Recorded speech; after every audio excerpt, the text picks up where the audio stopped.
Liberals were normal people once, until they got a misguided psycho who was able to turn adult Canadians into star-struck voters. They voted for nice hair and a very disturbing smile, along with storytelling skills like no other. The directors thought they had the country in the bag. They certainly did. After nearly 10 years of stardom, it became clear he was only a low-class B-movie star. After a couple more terms, they were so deep into the liberal god syndrome, they thought it was a forever deal they couldn't lose. Little did they know that people aren't stupid forever. With a dozen lawyers who thought they were invincible, took advantage of that silly narcissistic drama teacher that were so busy stroking his ego. They missed their closing argument. They played their crooked game and became oblivious to reality. Then came the reruns over and over. These writers and producers and overpaid caretakers were celebrating their good fortune and forgot the show must go on. Lost in the greed for power, they miscalculated their audience. Their advertisements of all those great trinkets and self-praise they were dishing out quickly became unpalatable.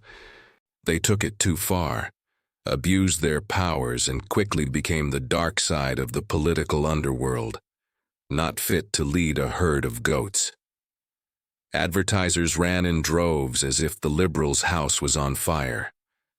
Still, the last few stragglers hung on, hoping for a new script and a new star for the show. No one was standing in line at the box office except for a few homeless who were only looking for a warm space to sleep for the night. The Liberals' writers, directors, and producers could not create a story that wasn't suspect. They had to pay for their own promo ads because no one wanted to be associated with the brand. Even the largest broadcaster in the country tried to sell their propaganda.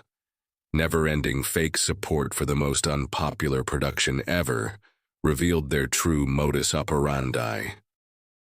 Desperation set in quickly. Those directors and producers who powdered the now-tainted star's nose offered the lead part to an imposter who could lie like a cheap rug and spin stories that would make a spider envious. Unfortunately for the flailing producers, their new actor had many faces that weren't immediately recognized.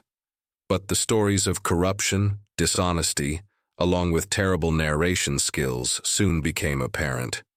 It didn't help the reviews. This new actor didn't need the compensation. He's already working on a highly paid propaganda production.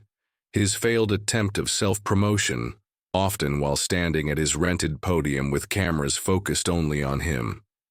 The absence of movie critics and media clearly showed no one had any interest in hearing or seeing him.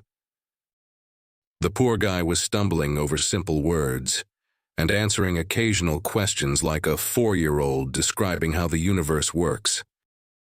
That, all the while he does exactly what his predecessor did, living a lofty lifestyle, flying all over the world, burning fuel which we, the peons, paid for, raking in the last few dollars from those who believe his snake oil remedies for the falling sky.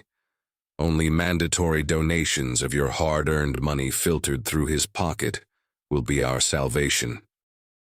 Could it be a hereditary affliction? After all, the similarities of his sermons are so partisan and kindred to his predecessor's gloom and doom, and the end is nigh rhetoric. Our salvation can only be avoided by donations of our money to him.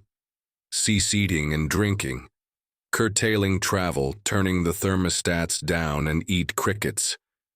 The question arises, could he have fathered the narcissist the world has come to know so well? No. Tell us it's not possible. Is it?